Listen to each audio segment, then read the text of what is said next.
Yes, all right. We are live. We are live. We are in the 411 Sports World Studio. It's Spivey. It's 411. We are in the building. And man, we're gonna talk pro wrestling. We're gonna talk about some of the most notable heel turners of all time. And Spivey is one of the best when it comes to wrestling history. He's basically a walking living, breathing pro wrestling encyclopedia. If you remember what those were back in the day. In other words, he'll be Google in these days. He'll be a modern day Google. And man, he loves the sport. I love the sport. And so that's what we're gonna talk about today.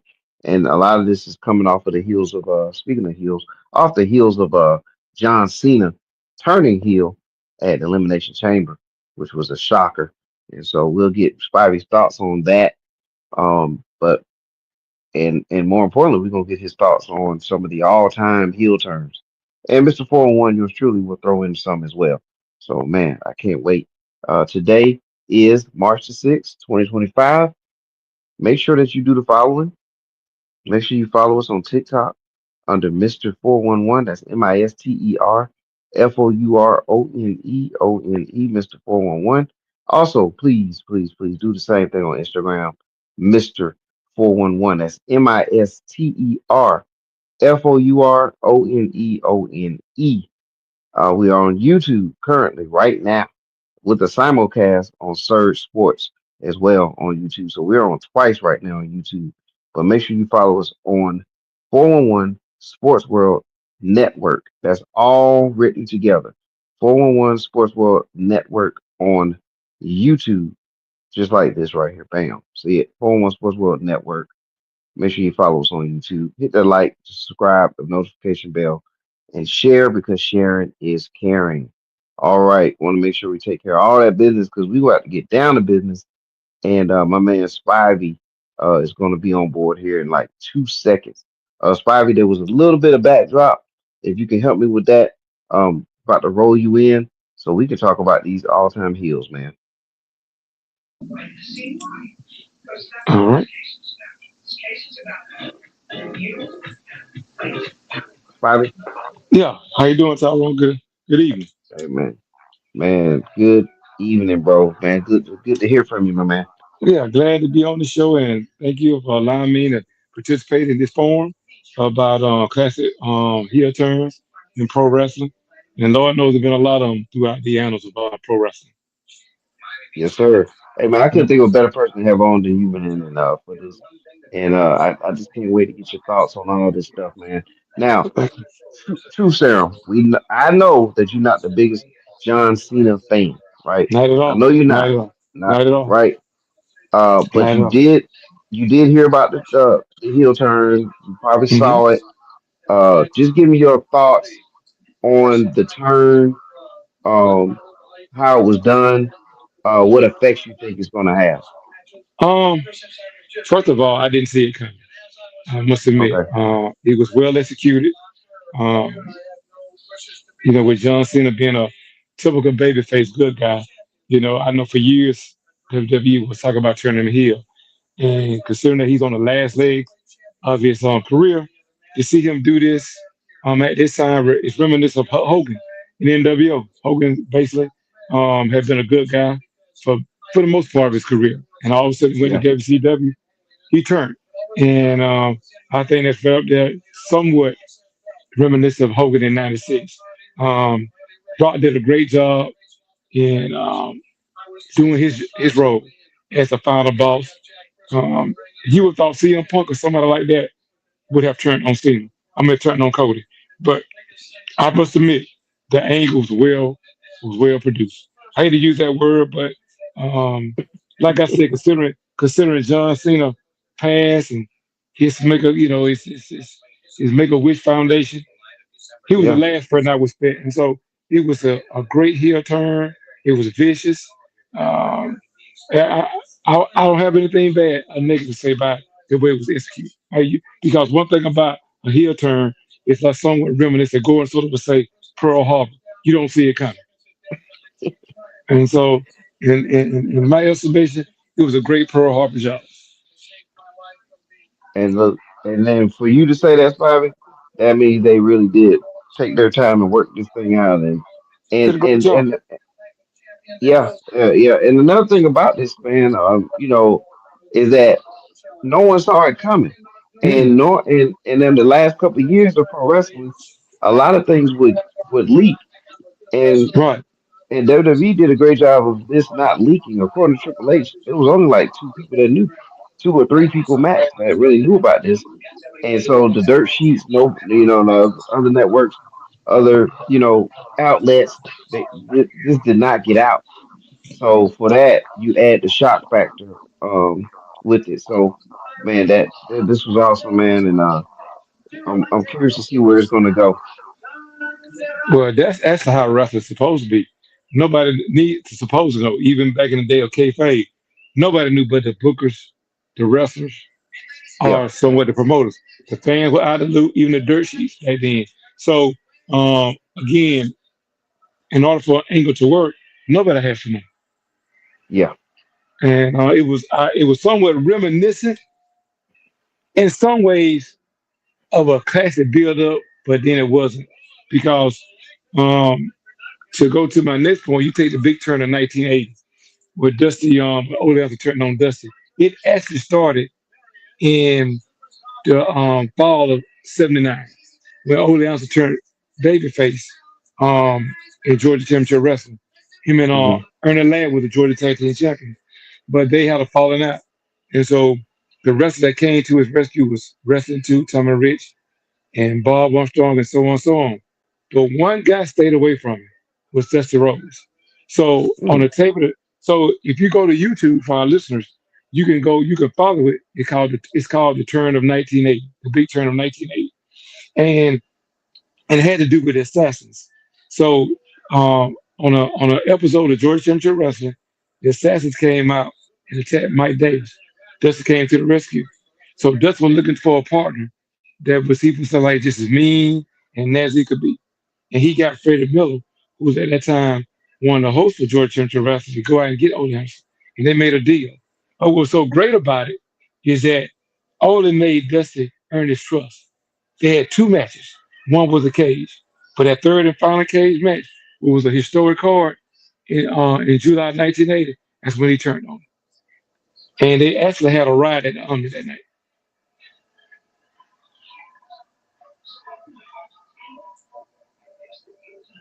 A riot at the Omni Spivey. That's right. Had a ride at the Omni. You go and look at the film. You can see the fans basically trying to climb over the cage. That's true heat. That's what you call heat. Yeah. And only Yeah. max. And you think about it, he did it basically a year turn. It took a year, and that's what makes it today. Where you can believe, and a whole lot that long for a year. And to me, that's what a great heel turn is. That's what keeping people in suspense. And even though the Cena turn was great, it doesn't compare Yeah. to the turn of yesteryear. Well, yeah, and also, especially in those days, man, just the overall understanding of pro wrestling, it was just different, right? Hmm. The curtain wasn't as open as it's been in the last 20 years. And man, Dusty Rhodes, man, I mean, I can only imagine like only building up that trust Yeah, and then making that big turn like that in 1980, right. man. That's huge, man. He was locked in the cage with the Russians, with Ivan Koloff. To give you a little bit more background, it was Dusty and Ole Anderson versus Assassins with two special referees, Gene Anderson and Ivan Koloff. And when Dusty was getting ready to turn to make the tag, Ole turned his back on. No, when Dusty was in the cage and he made the tag to Ole, Ole looked at the Hmm. assassin. He looked at Ivan Koloff. He looked at Gene Anderson, and next thing you know, he began to pump with Dusty Rhodes, and you could see the debris of the soft drink, all kind of food, all kind of beverages was on to the ring. Yeah, Wow. hmm Wow. I yeah, bet those fans, man. I mean, that had to be a major moment right there. yeah. And and look, we talk about Dusty Rhodes, and look, all these years later, there's a Rhodes, his son, that's involved in a historic Cody, that's heel right, turn. that's right, Cody, Wow. exactly. Wow. And so to Great me, one, Spivey. so to me, um, um, even though, and I'm trying to be as objective as I can, for me Yeah. not, and I'm very critical of the WWE because of my background with pro wrestling. When you're used to what I'm used to, I make no announce about it. Listen to Jim Cornette podcast. It's more like a circus now, but overall, but I do like the way John Cena handled at the press conference. He said nothing at all. Hmm. And you haven't heard a response from John Cena, which gives it even more suspense to the turn. Why did he do it? You don't even know why he did it. But And, as the week goes and on, and so as the week goes on, we'll find out, mhm. which I must give is masterful by John Cena and himself. Man, Spivey, you made another great point. That's Mm-hmm. another good element of a heel turn. Mm-hmm. Is that think about this? We that happened on Saturday. Today's Thursday. We still don't know why. Right, I bet people tuned in on Monday because they thought they'd find out Monday, and now right. it's Thursday going into Friday. We probably won't even know Friday why it went down. So Which this which is which great stuff. it is, which is missing the point because like when Ola turned on Dusty, Hmm. the following episode, the next Saturday, we was on George Championship Wrestling. Had Messley, they did a whole show. You had the heels on Ola's side, and you had the baby faces on Dusty's side. Everybody came out. You even had I forgot one of the guys from the Pittsburgh Steelers was on George Championship Wrestling, and he confronted Ola. That's how great it was.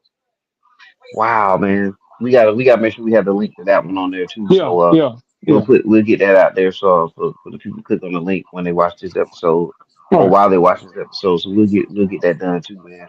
Mm-hmm. Man, what a heel turn, man. And Oli, man, I remember seeing Oli and Arn teaming up back in the day, and they were just dirty, man. They were nasty, and like The that was Minnesota a Wrecking Crew. yeah, that this was well thought out, man. The way to get Dusty, man. Boy, that's huge, man. Mm-hmm. You got another one, right? I know Mr. Wrestler number two, man. That was one of my favorites back in the day. You want to talk about Mr. Wrestler number two?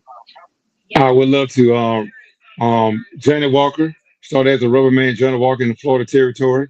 Finding stuff couldn't get matches, main event matches. So I forgot it was Lee Garibaldi or Jeff Jarrett, Jerry Jarrett. One of them came with the idea.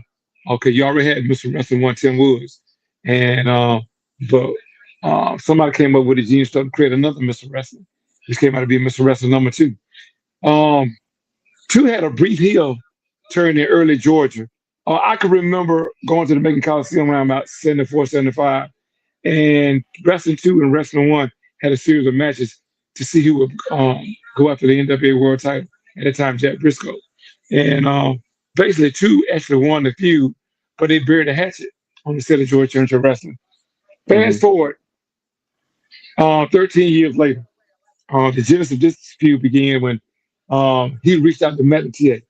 It's like we being basketball officials and you using Calvin Chevy as a whole rundown as his best days ahead of him. And yeah, I'm calling names, I'm dropping names today. And and he said, well, Tyrone, I want to be your mentor, your coach. Well, that being said, Wrestling 2 started training and advising Matt MTA. And they had a very, and through that training and that teaching, they was able to capture the Mid South Tag Team Championship. Okay. But just like everything else, um, the Junkyard Dog was a North American champion. But with Metal being a young and fast rising star, Mid South determined that the Junkyard Dog, that the Madam TA would be the number one contender. That being said, two was furious. He felt like he had trained Madam TA to get to this point, and with his years of savvy and his career, he felt like he should have the number one. He should be the number one contender. Over the Mm. weeks, over the weeks during this period, they were feuding with the Midnight Express. with the Men's South Tag Team Championship. In a match in Jacksonville, Mississippi, it was a loser have to get 10 lashes. Two walked out on TA, and he was lashed. And so, with that being said, TA was pinned, but Terry Taylor came in and took the lashes for Mr. Wrestling number two. On the following episode of Mid South, Bill Watts interviewed both Matt TA and Mr. Wrestling number two. Two began to berate Two, tell him he wasn't anything, he didn't have any guts, and slapped Matt TA 2 times across the face. So eventually they signed a contract with the Joint Yard Dog, and Wrestling 2 actually defeated the Joint Yard Dog for the North American title. And from that series on, Magnum and Mr. Wrestling number two um, had a series of matches for 2 months. Finally, in May of 1984, he defeated Mr. Wrestling number two for the North American title, which was a classic heel turn because two was old and he was at the end of his career. But that heel turn, which was orchestrated by young Jim Ross. Jim Really? Ross, yeah, Jim Ross went to Bill Watts and Mr. Wrestling number two to actually convince two to turn heel. Wow. Now, And how that's how often the was wrestler number two? Ladies and gentlemen, wrestler number two is the one in the mask, by the way. But how long has he ever been a heel prior to this, or was he yeah, one mostly a time face? he basically was a face all his career except for a brief period in about 74, 75 with him and Mr. Wrestling number one, Tim Woods, who Hmm. they were partners, but they had to settle the score to see who was going to be the number one contender, the Jack Briscoe World Heavyweight title.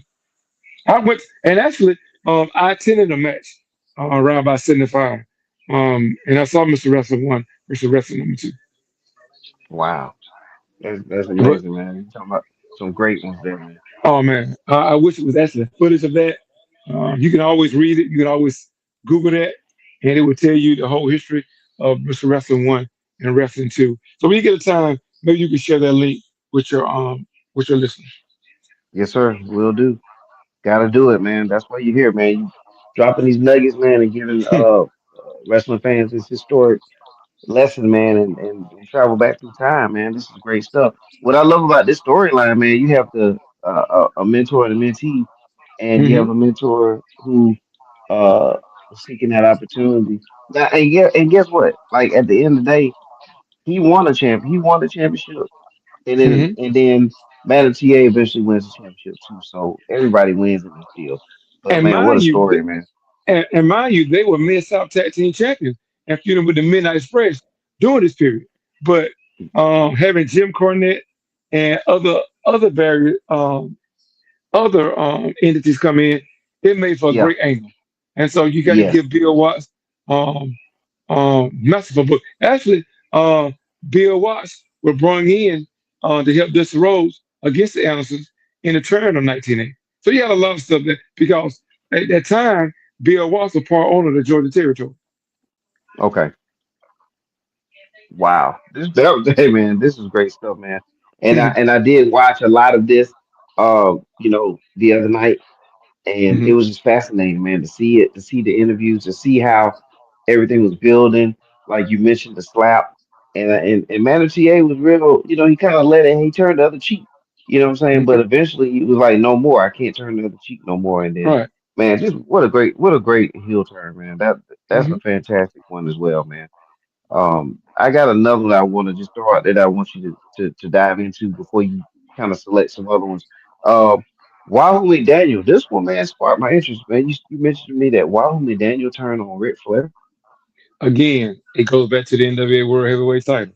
Um, Doing Flair Chase for the regain the title in 1983, Race had put a bounty out on Ric Flair head.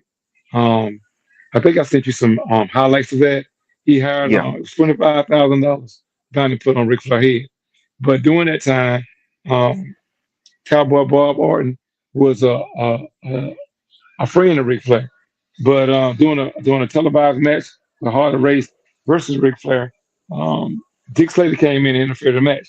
Bob Orton came in as if he was a run up Dick Slater, but turned around and jumped on Ric Flair. That's for Dick Slater and Bob Orton Jr. Um, Hmm. basically started to put Ric Flair out of action. He was out of action for several months, but during that time, Starrcade '83, which was about to be the first supercard for the NWA, during that time, Wahoo McDaniel helped train Ric Flair for his matches against Harley Race at Starrcade '83. We all know November 24, 1983, in a steel cage, Ric Flair regained the NWA World Title for the second time. Fast forward to 1984, Tully Blanchard enters into the Mid Atlantic territory. And Wahoo felt like, hey, I'm not getting a shot. The good old Indian boy, the token boy. So Blanchard came out to confront Flair and they had a confrontation. But Flair like, why you didn't help? So in turn, Wahoo basically turned on Ric Flair. And for several months became a heel. Because again, centered around the NWA World Heavyweight title, jealousy. Hmm. He turned on Ric Flair. Wow. And you Yeah. think, and a lot of people think about Ric Flair and how he was against people, and like to see the table being turned the other way around, where there's someone's healing, turning heel on Flair, man. And Wahoo Well, what's McDaniel of all people, man. Well, what's amazing, what I love about it is centered around the title, which you don't have today. The NWA World Yeah, title, and then it can be traced to the 1900s. And so yeah. um, everybody wanted that title, the 10 pounds of Hmm. gold. And to have that 10 pounds of gold, you had the very best in professional wrestling. And to wear that and have that schedule, it was something to behold. And so Wahoo had came, Wahoo had took on all champions over the years, Jack Briscoe, Dory Funk Jr., Terry Funk, and having trained Ric Flair, I love Mr. Wrestling #2. He felt like, Hmm. okay, Rick wasn't giving his shot. Rick, all you had to do was just ask. But with Tully being the instigator that he is, helped convince, it was known as the gruesome twosome. And they wreaked havoc in the Mid Atlantic area until Matt McTaggart defeated Wahoo McDaniel on the episode of Worldwide Wrestling in March of 1985. Wow. Yeah. Very good, So, man. I love that one. so that NWA belt can cost friendships. Somewhat reminiscent, I hate to use this as somebody going for a state championship in what we do. Life You're imitates, right. life imitates art, unfortunately. Yeah. I mean, and even like a John Cena, right? His Right, quest for 17, right. which ties back to Ric Flair. We can dive into that one day. But his quest to win a championship, look what he's doing, selling his soul. So yeah, man, Hmm. surrounded around the heavyweight championship of the world, man. It As it makes you should be. do, yeah, it makes it that much uh intense. And let's talk about this one, man. Okay, and this one was a shocker, WrestleMania 17. Talk about Stone Cold Steve Austin teaming up with an unlikely person. Vince McMahon. Um, since you're the WWF aficionado, watching that WrestleMania, because if I'm not mistaken, that's when WWF had just bought WCW. So you had a lot going on at that time. And Yeah, considering that Austin and McMahon had been engaged in a feud that lasted what, 2.5 years? yeah, And, easily you, two and to 3 years. Yeah. Yeah, Hmm. and every episode was basically McMahon trying to destroy Stone Cold, and Stone Cold being a radical person he was. Who would ever thought that he would join, as they say, um, Vince McMahon?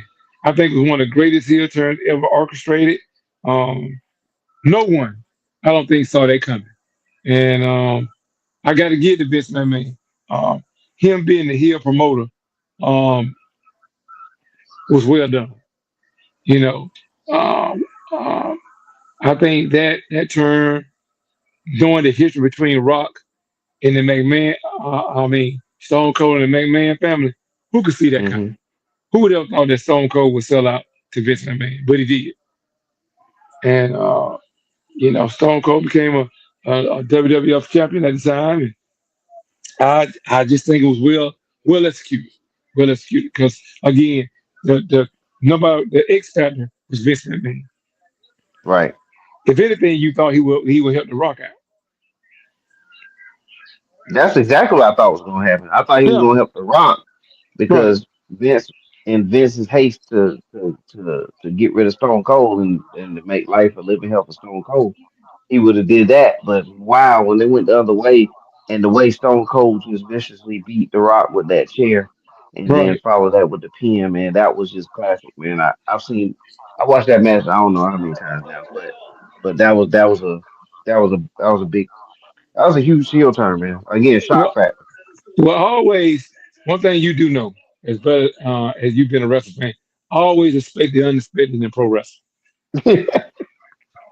as it should be. And it, I mean, even then, I think that era was the last of the era of real world wrestling supposed to be because you didn't see it yeah, coming. I mean, it was well right. executed. Um, two two performed two wrestlers in their prime and at their peak, Yeah, and absolutely. and to see that culminate at WrestleMania, um, the go home show, I think was well done. To usher another point, another great turn happened at WWF. Now some years ago, another teacher and protege, Hmm. Larry Zbyszko and Bruno Sammartino. Wow. Do talk about this one. Talk about this Right, one, Spider. right. It was culminated in the showdown at Shea. I don't know if you have seen that on the WWE Network. Actually, that's where Hogan met Andre at Shea Stadium. Yes. Tony Atlas took on Ken Patera for the Intercontinental title.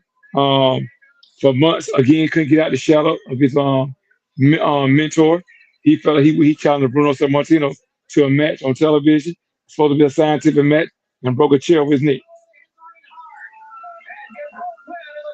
Mm. And and at that time, Bruno was semi-retired. He was a commentator for WWF. And like I said, it all culminated um, at Showdown at Shea, which was held in Flushing Meadows at your favorite team, baseball team stadium, um, New York Mets. I think it was like Yep. 38,000. And so Yep. if you're able to go to Peacock, you can access that, and you can also go to YouTube and it give you the full annals of that feud. It actually was a feud of 19. It was voted by Pro Wrestling Illustrated as a feud of 1980.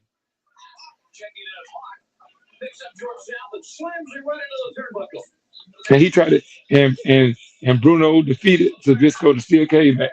And I can see the Pro Wrestling Illustrated cover. He tried it. He tried to kill Larry Zabisco. Hmm. Yeah, and Spider, you just mentioned something, man. You said they made the Pro Wrestling Illustrated cover. So Hmm.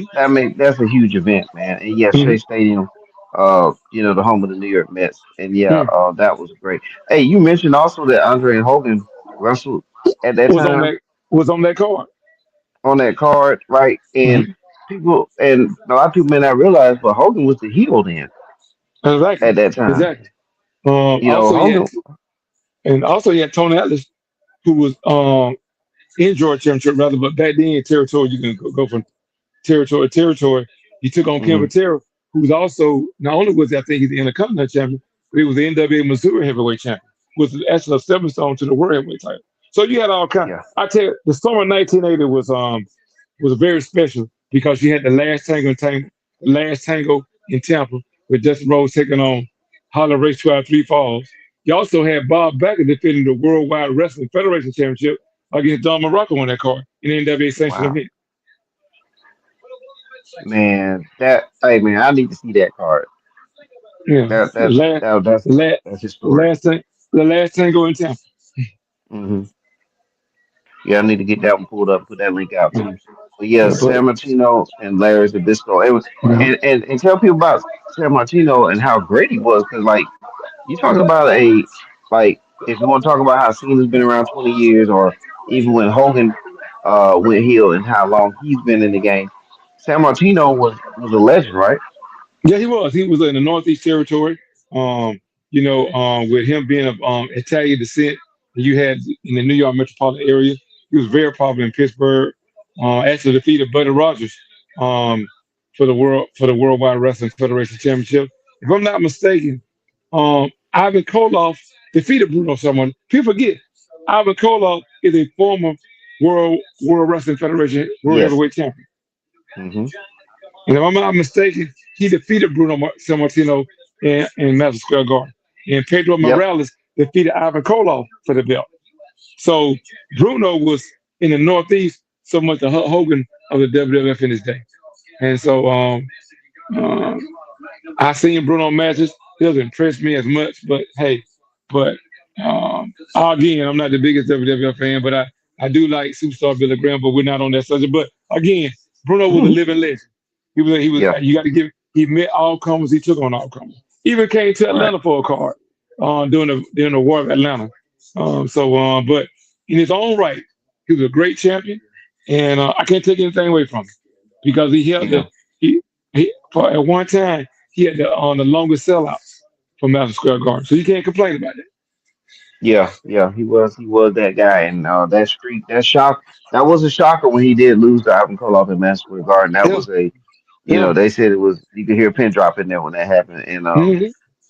and spinning it back to that same card at Shea. If you go back and watch the video on the Hogan Andre match, and this was what year then? Probably 80. This was 80. 1980. Mhm. Okay, so this was before the 80, whatever year it was the 86 when Hogan and Andre fought at Well, well, well. at Hogan Andre Pontiac. had been Hogan Andre had met several times in the NWA Correct. territory, all across. If you go to YouTube, look at Southeast Championship Wrestling, they actually had an Yeah. arm wrestling contest on TV. So Right. this when '86 came along and the different, but people remember all that. So it was nothing new. Of course, Vince trying to erase history, as he always did, but he couldn't erase history from the fans. Um, but they met several times in the Spectrum in Philadelphia. That's on YouTube. You look at some of the old Yep. Pro Wrestling Illustrated, you can see where Hogan picked up the giant. Actually, he And busted him slam open him. on. He actually busted him open on WWF television. And he also slammed him, Spivey, in this He match. did. It He was it did. was after the match, but he picked him up and slammed him. So I know they showed a historic slam at WrestleMania 3, but Hogan Mhm. had already slammed Andre a couple times Oh yeah. already, as Well, a a lot of heel. people a lot of people that said Andre, Yeah, Stan Hansen, Holly yeah, Race, but back then to keep Andre, the myth, you can only right. show it. I want you to type in Ronnie Garvin versus Andre the Giant, and you'll see Okay. from Southeast how he literally destroyed the Giant. It's hard to believe. Well, we're definitely gonna do that, man. And Yeah. we're gonna share all these links on this episode too. So as people watch it, they can go back and click on these links and watch them. But just wanted to throw that nugget in there because I do remember watching on video that Hogan slammed Andre. I was like, wow, he already slammed him. And as you Hmm. said, there was a lot more stuff done before that. But that's just about, we're just trying to give you some information, give people, the listeners, information that they can go back and relive themselves. But man, that was about Zabisco and San Martino and their heel turn. Um, Talk about this one, and then you can bring up any other ones that you want. The Heartbreak Kid, man. He wasn't always the Heartbreak Kid, but I think this moment really catapulted his career. What was your thoughts on the Shawn Michael, Marty Jannetty saga? Again, very successful tag team long before they got to the WWF. They were started as the Midnight Rockers in the AWA. They came together in 1986, had a series of great matches with played by Buddy Rose and Doug Summers. Defeated them for the AWA World Tag Team Champions. They partied together. I actually thought the Midnight Rockers should have came to them. I thought they were better than the Rock and Roll Express, if you ask me. You can actually see Hmm. Shawn Michaels' career. You knew at that time in AWA, and that's what you missed. You could see him. You saw he had greatness written all over him. And so they finally, came to the WWF, and you could begin to see somewhat dissension. Shawn Michaels ready to make that next step, and I think if I'm not mistaken, on the episode of the uh, barbershop, Piper's Pit. Yeah, barbershop, excuse me. Barbershop. barbershop, Peter's Beefcake. and Yeah. where he super kicked Marty Jannetty through that glass, and that cemented his heel turn. And Hmm. from that point on, he's been unstoppable. Shawn Michaels, to me, is actually one of the 10 greatest wrestlers ever been. Um, heel or not, um, Hmm. he had to me, he's one of the greatest wrestlers ever suit up to be in a wrestling ring. But again, to turn on your partner like he did. You didn't really see, you could see seeds of it, and it finally came to a crescendo on the barbershop. But I think it actually catapulted Shawn Michaels' career when he did that. Yeah, and they even had I think they had a Intercontinental Championship match against each other, They at did. one point, Yeah, on right? Monday Night Raw, and Janetta won that. Of course, Michaels won, but you're absolutely right. I think in '93 he actually defeated Shawn Michaels on the episode of Monday Night Raw. Yeah, and that's good for Marty Jannetty because like a lot of people maybe forget who he was as Shawn Michaels became this huge star and what that Right. we all known him to be. But Marty Jannetty, he had a decent start after this breakup. What do you think? They did. They did. He did. He was successful in his own right. Not to the level of Shawn Michaels, but Correct. but still he was able to cover his own path. I think he even have a stint in Yeah, WCW for a moment. But I could even see the greatest in Shawn Michaels coming along, and it was time for him to turn. It was time for him to branch out on his own. And you see, once he branched out on his own, hey, nothing but superstar stardom all the way. yeah. And Marty Jannetty, the guy in the picture right here to the left of the screen, he's from Columbus, Georgia too, by the way. That's correct. And that Yeah. photo you see take is on the set of Memphis Wrestling. Wow. hmm And at They've the been time, they all was over, a man. yeah, at that time, there was AWA Southern Tag Team Champion. Yes, sir. All hmm right. And I do remember watching them in AWA, man, on ESPN. Oh I man, they were love great. watching that. Oh man, I Yeah, love the Midnight Rockers. yeah, absolutely. All right, so there we go there. Any other ones you want to talk about, man? I know we haven't talked about the Hogan uh heel turn in detail yet. Well, are there any other ones you want to talk about before that? The Chris Adams, Kevin Von Erich, um, Okay. turn. Another great heel turn. Um, he was close to the Von Erichs at one time, but Gary Hart wanted to manage on Chris Adams. And if you look on the match with Chris Adams and Kevin Von Erich and Gary Hart, it should come up on YouTube. But he super kicked him out of this world, and um, a tremendous feud. Again, somewhat reminiscent of the common denominator, NWA World Heavyweight title. The NWA World Heavyweight title has been I don't know, has been an ingredient for disaster for friendship. But to me, that was one of the best heel turns that has ever been orchestrated. On that list, what else did I have on that list? I can kind of, I know we're probably pressing for time, but what else on that list did I have on there that we came up with? Okay. Okay. Let's get that list up because it is the list. Greg Valentine turns on Ric Flair. Oh yeah, Uh, that was Gino great. Hernandez, Chris Adams. Yep. You can actually, for our listeners, for your listeners, you can ask them to look up Greg Valentine, Ric Flair. Valentine asked a big player he wanted to be as far he could trust him, but against Jimmy stuck in the Iron Sheik. And but if your listeners could just um, go to YouTube, very Mm-hmm. interesting for you to see Jimmy Snuka wearing boots, which when I first saw Jimmy Snuka in the Mid Atlantic territory was you thought his WWF work was phenomenal. No, sir. If you go to the Mid Atlantic and George Championship Wrestling, he was a beast. Actually, Yeah. I think Snooker should have been WWF champion, if you ask me. Yeah, man. He never was world champion. I always wondered about that one, but His because of personal life, his uniqueness. his personal life got in the way. If he dark side of the ring, they've always accused him of murdering his girlfriend. So there's a lot that went on why Snooker wasn't champion. Because the Yeah, fans wanted it. yeah. That's the way that's just on Just this like list we give them. Go ahead. just like they wanted Tony Atlas back in the day too. They wanted him. Oh I yeah. think the fans really want Tony Atlas to win that world championship, man. I thought he was gonna hmm beat Hulk Hogan. I mean, I thought he hmm was gonna be the Hulk Hogan I during think you that should have. time. I think you should. Hmm. Oh, let me give you one more. Ted DiBiase versus Junkyard Dog miss out for the North American heavyweight Please. title. Yes, Um, sir. DiBiase had just came off a great run out of Georgia Championship Wrestling. Headed back to the Mid South in early about summer '82. Um, uh, JYD had just defeated Bob Roop for the North American title. So Mid South came up with the number one contender, which was Ted DiBiase. People don't know at this time, JYD was the best man at Ted DiBiase's wedding. He had a match on Mid South, and you can get your listeners, your followers to go to YouTube and look this feud up, and it's supposed to be a scientific match. And therefore, and during the match, the famous black glove came into play. That was the first time DiBiase used a black glove, and he knocked JYD out to become the North American Mm. heavyweight title. Yeah. Wow. So another great heel turn because nobody saw that coming.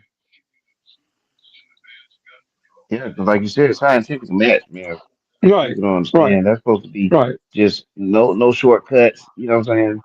right. Just using moves. Best man win. Nobody saw that coming. And so again, here we go again with another well heel turn.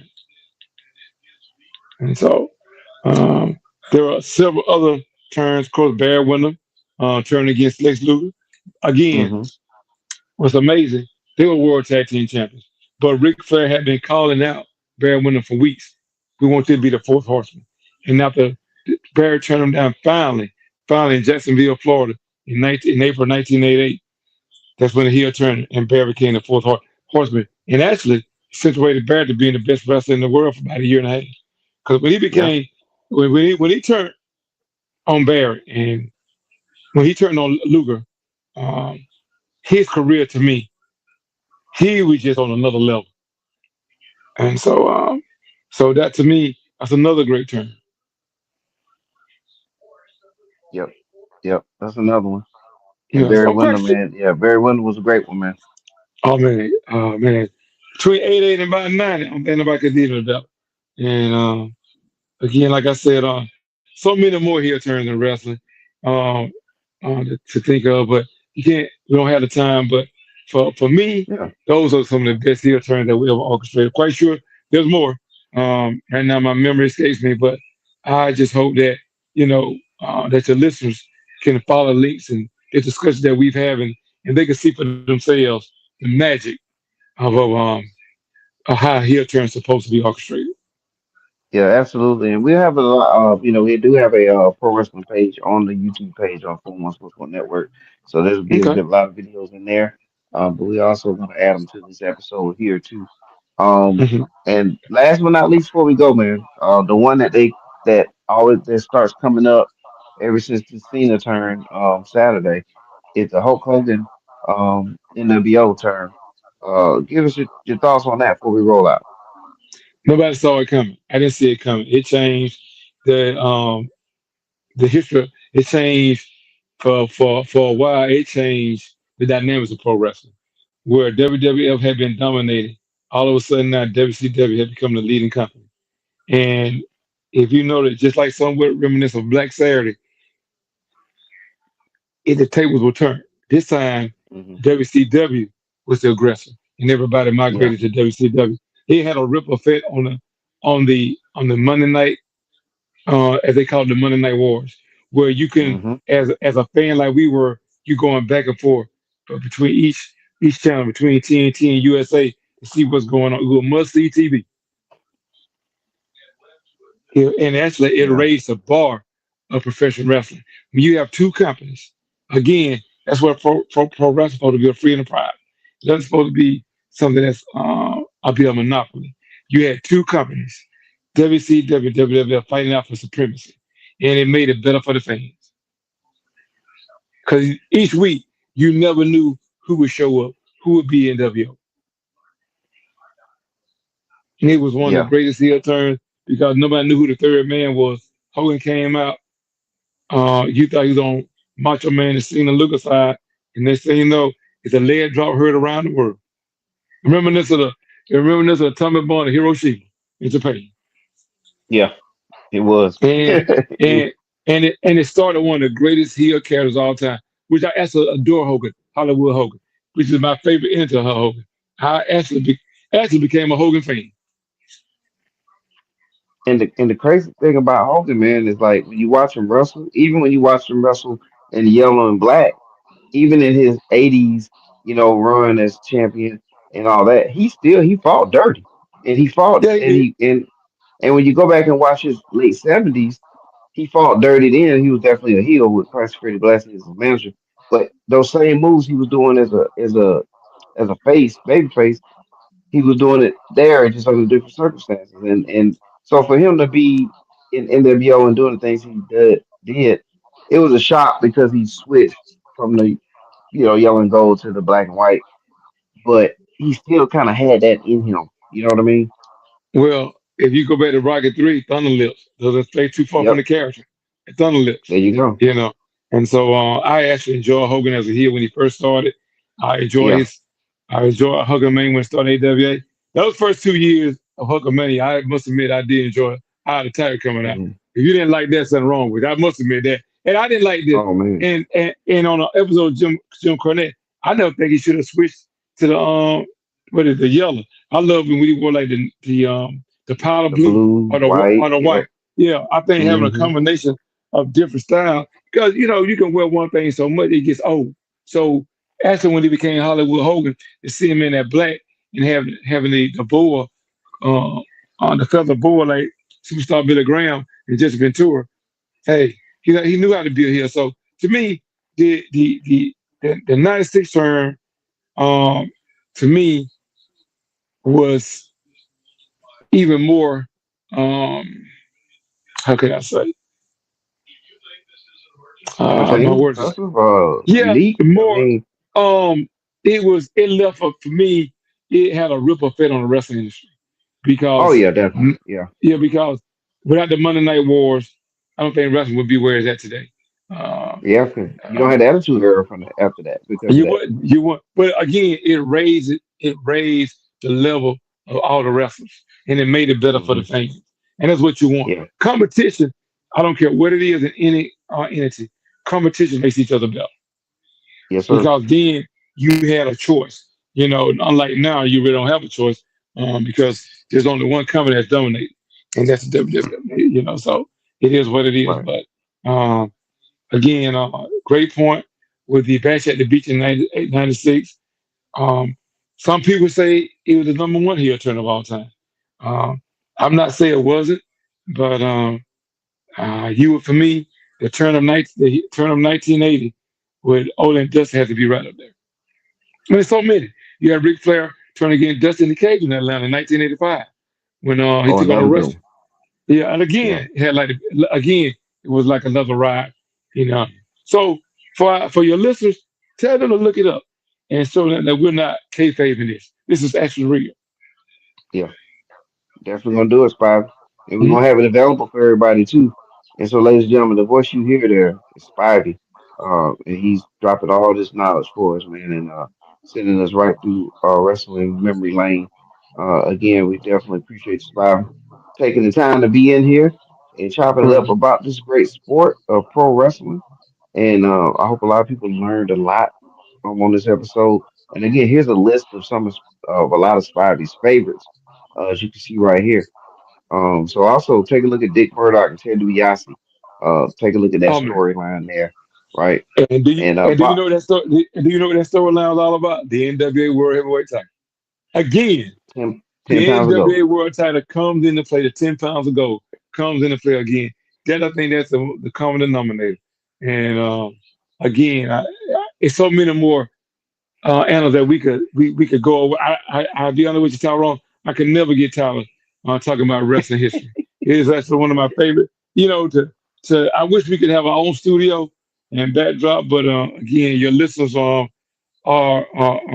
should be grateful for you to keeping pro wrestling history alive like you do. And again, as always, I'm so appreciative of you allowing me to come on your show to discuss different variations of about pro wrestling. I want to say thank you again for allowing me to discuss one of my favorite topics, which is pro wrestling, not Oh wow, sports Spivey's entertainment, hot. not sports entertainment, people, but pro wrestling. Pro wrestling. There's a That's difference. right. This great sport. There you go. All right, There you man. go. Look, hey, I can't top what you just said, man. And so I'm just gonna leave it at thanking everybody for tuning in, thanking you for being in, Spivey. And make sure everybody hit that like button, hit that subscribe, notification bell, and share because sharing is caring. Make sure you are a member of 411 Sports World Network on YouTube. We are rebuilding the page. We need all the help we can get. Join the page, pass it on to somebody else, get them to join. There's going to be a lot of information on here with different sports. And Spivey can also talk uh, Dallas Cowboys. He can talk the history of the Cowboys, the NFL, NBA. Like he's going to be around for a lot of different things. But our main one-two punch here when we're tagging up is going to be pro wrestling. So but we want you to be around and be able to get all this info. So um, we want you to do these things. So remember, 401 Sports World Network on YouTube. We're also on the TikTok and the Instagram. Follow us there as well. All right. Well, for Spivey, I am Mr. 401. This is Turnbuckle Talk. Thank everybody. And once again, we appreciate you. And we're going to catch y'all soon on the next match. Good night, everyone.